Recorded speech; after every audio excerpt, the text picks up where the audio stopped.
महाब्रह्मांड का। आपको आगे ब्रह्मांड की बात बताई ना, ये सब ब्रह्मांड है, ये जो चारों ओर है ये ब्रह्मांड है। ब्रह्मांड चारों ओर घूम रहे हैं, ब्रह्मांड चारों ओर घूम रहे हैं। एक ब्रह्मांड माना एक सूर्यमंडल, ऐसे साइंस भी कह रहा है ना कि अनंत सूर्यमंडल है, तो अनंत सूर्यमंडल माना अनंत ब्रह्मांड, ये सब घूम रहे हैं। तो ये महापरम धाम इस महाब्रह्मांड का है। महाब्रह्मांड का महापरम धाम माना महारेस्ट हाउस, जो ये अनंत कोटि शिव जो है, अनंत कोटि शिव जो है, वो जब अपना अपना ब्रह्मांड, शिव माना परमात्मा है, जब परमात्मा अपना ब्रह्मांड को बाइंड अप कर लेती हैं, जब समा लेती हैं, पूरा ब्रह्मांड को विलय कर लेती हैं, तब वो परम आत्मा से आत्मा बन जाती है, शिव जीव बन जाता है। उसके अंदर आग लगी है, उसने कालाग्नि जो पैदा किया ब्रह्मांड को वाइंड अप करने के लिए, तो नेगेटिविटी आई तो वो किसके अंदर जाएगा? तो यहां महापरम धाम से पहले महाशिव रहते हैं। महाशिव माना शिव का भी रचयिता महाशिव, इसलिए महाशिवरात्रि मनाते हैं। महाशिवरात्रि माना महाशिव, महाब्रह्मांड का रचयिता, महाब्रह्मांड का रचयिता महाशिव चाहता है तब वो पूरे महाब्रह्मांड को अपने अंदर समा लेता है, अपने अंदर समा लेता है। कैसे? जैसे अभी ये ब्लैक होल कह रहे हैं ना कि ब्लैक होल बनता है तो सब समा लेते हैं, तो ये महापरम धाम जो है, महापरम धाम, महाशिव महापरम धाम के अंदर बैठकर चारों ओर से अपनी ग्रेविटी पावर से खींचकर सब अंदर समा लेते हैं। इसलिए क्या बोला कि जब महाशिव और महाशक्ति, महाशिव और महाशक्ति जब चारों ओर जो ब्रह्मांड घूम रहे हैं, चारों ओर जो ब्रह्मांड घूम रहे हैं, उस ब्रह्मांड के रचयिता, उस ब्रह्मांड के रचयिता माना शिव, शिव जब जीव बन जाते हैं तब महाशिव सभी ब्रह्मांडों को व्यक्त से अव्यक्त बनाकर अपने सूक्ष्म शरीर में समा लेता है, सूक्ष्म शरीर में समा लेता है। अब इस ब्रह्मांड की 100 साल की आयु, पूरी ब्रह्मांड की, एक ब्रह्मांड की आयु माना ब्रह्मा का 100 साल। इस ब्रह्मांड की आयु कितनी है? आगे बताया ना, आगे क्या बताया? इस ब्रह्मांड की आयु माना ब्रह्मा का 100 साल। ब्रह्मा का 100 साल माना महाकल्प प्रलय। तो महाशिव की एक पल कितनी? प्रतिपल। इसलिए शास्त्रों में क्या लिखा? महाशिव की प्रतिपल। जैसे ब्रह्मा का एक दिन माना धरती पर कितने समय बीतता है? एक दिन बराबर ब्रह्मा का एक दिन, ऐसे प्रतिपल महाशिव का प्रतिपल अनंत अनंत ब्रह्मांड बनते हैं, बिगड़ते हैं। तो पूरे ब्रह्मांड की आयु महाशिव के लिए कितनी होती है? जैसे पानी का बुलबुला। क्या? जैसे पानी का बुलबुला। ये ब्रह्मांड की आयु, पूरे ब्रह्मांड की आयु महाशिव के प्रतिपल अनंत अनंत बनते हैं, बिगड़ते हैं, बनते हैं, बिगड़ते हैं। और उसके अंदर महाशिव के अंदर वो शिव उसके सूक्ष्म शरीर में से निकला है, उसकी रचना है। महाशिव की रचयिता, महाशिव रचयिता शिव का, तो शिव की आत्मा उसके अंदर समा जाती है, फिर बाद में यहाँ महापरम धाम में रेस्ट में रहती हैं। और जब फिर उसको जब जाने का महाशिव आदेश देता है, संकल्प कहता है तू जाके अपना ब्रह्मांड रचो, तो पावर भरकर महापरम धाम में परम तत्व की मात्रा थोड़ी होती है, 5% परम तत्व होते हैं। जैसे वो परम धाम में, ब्रह्मांड के परम धाम में, ब्रह्मांड के परम धाम में 4% परम तत्व होते हैं, इसके अंदर 5% परम तत्व होते हैं। तो 5 तत्व जो परम तत्व हैं, तो 5 तत्व परम तत्व लेकर ये ब्रह्मांड को रचने के लिए यहाँ आती हैं आत्माएं, परम आत्माएं आती हैं, फिर ब्रह्मांड बनाता है। फिर जब जब शिव जब ब्रह्मा विष्णु शंकर को बनाती हैं, इनके ब्रह्मांडों के अंदर, इनके ब्रह्मांडों के अंदर जब जब ब्रह्मा विष्णु, ब्रह्मा को जरूरत पड़ती है, यहाँ ब्रह्मा भी रहते हैं, महाविष्णु भी रहते हैं, यहाँ महाब्रह्मा, ये महाब्रह्मा है, यहाँ अनंत कोटि महाब्रह्मा, अनंत कोटि महाविष्णु रहते हैं। हर कोई ब्रह्मांडों को जब विष्णु को जरूरत होती है तो यहाँ से महाविष्णु ब्रह्मांडों में जाता है। इसलिए शास्त्रों में विष्णु और महाविष्णु का कोई फर्क बताया नहीं है, कोई समझ नहीं पाया। तो महाविष्णु महाब्रह्मांड में होते हैं और महाब्रह्मांड से महाविष्णु, जब इस ब्रह्मांडों को विष्णु को जरूरत होती है, इसलिए क्या बताया, विष्णु के विराट रूप दिखाया। जो विष्णु का विराट रूप है वो महाविष्णु है। यहां से जाते हैं, जब जब कोई बड़े अवतार की जरूरत होती है, जब धर्मग्लानि इतनी ब्रह्मांडों में हो जाती है, तब वहां का विष्णु जब कंट्रोल नहीं कर पाता, जब शिव भी थोड़ा उसको चाहता है कि महाविष्णु आए और इस ब्रह्मांड को हेल्प करने में, इस ब्रह्मांड को चलाने में मदद करे, तब यहाँ से महाविष्णु भी जाता है। ब्रह्मा को जरूरत पड़े तो महाब्रह्मा भी जाता है। इसके आसपास अनंत कोटि सत्वप्रधान आत्माएं होती हैं। जब सत्वप्रधान आत्माएं भी कभी कभी ब्रह्मांड के यहाँ इस ब्रह्मांडों के अंदर जाती है, क्योंकि इनकी भी रचनाएं यहाँ कहीं ना कहीं होती हैं, सबकी रचनाएं होती हैं, तो कहीं ना कहीं आत्माएं, ये सब सत्वप्रधान आत्माएं हैं, इसलिए बहुत कुछ आत्माएं यहाँ रहती हैं और चारों ओर ब्रह्मांड घूमते रहते हैं।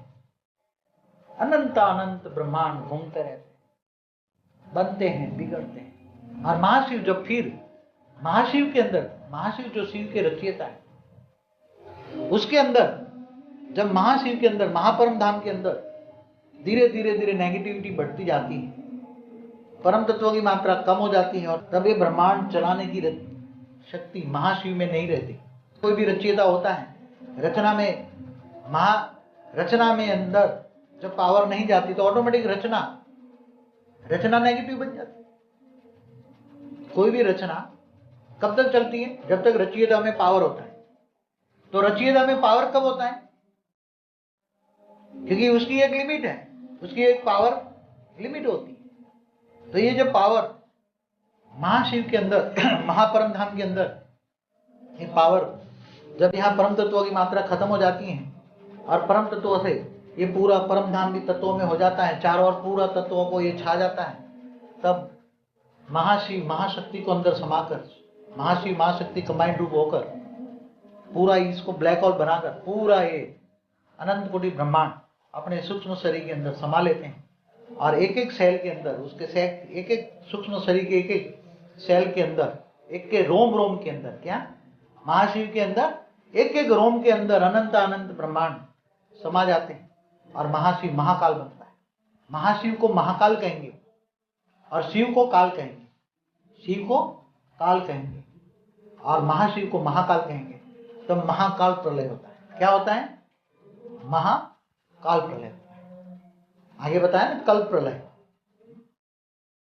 महाकाल प्रलय होता है। तो महाकाल प्रलय किसको कहते हैं?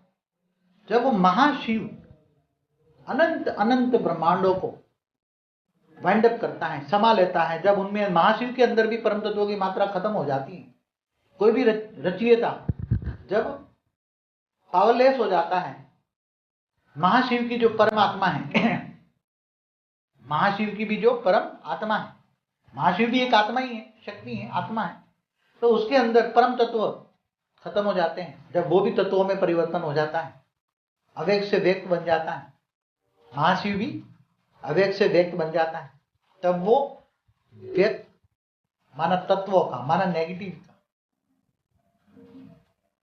सहन नहीं कर पाता।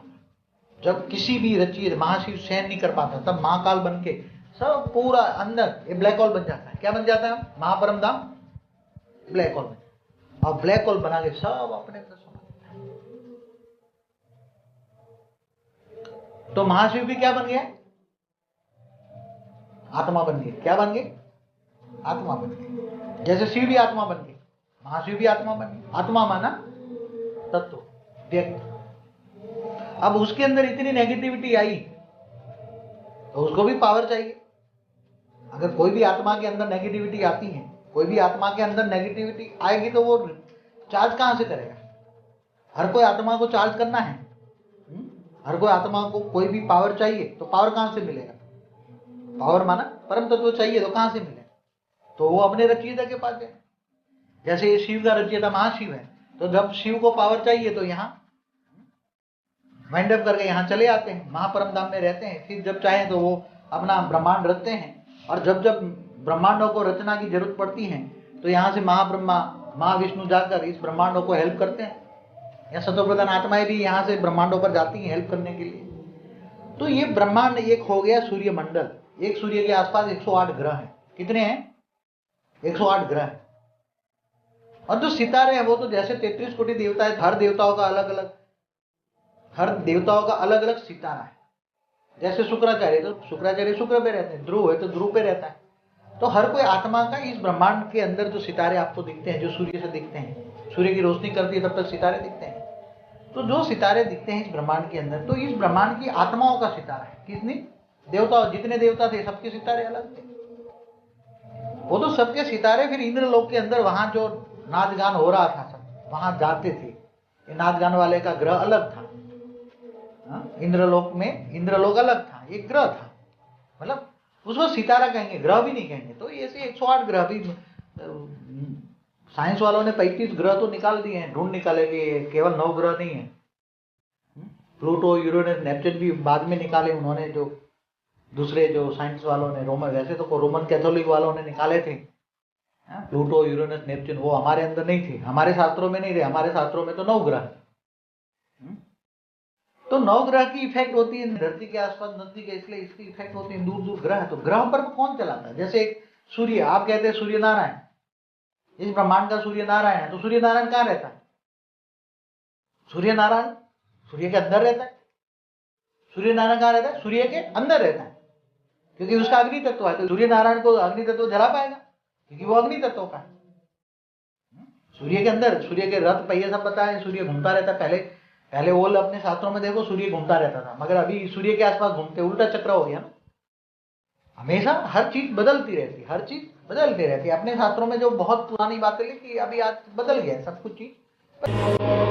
बेहद का महाकाल प्रलय प्रलय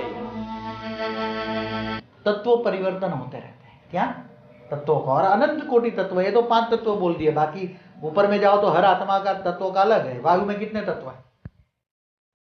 कार्बन मोनोऑक्साइड, कार्बन डाइऑक्साइड है, कितने तत्व है? वायु के कितने तत्व है? धरती के अंदर कितना है? सोना, चांदी, पत्थर कितने प्रकार के क्या क्या है? तो तत्व की जो तत्व भी किसके संकल्पों से बनते हैं?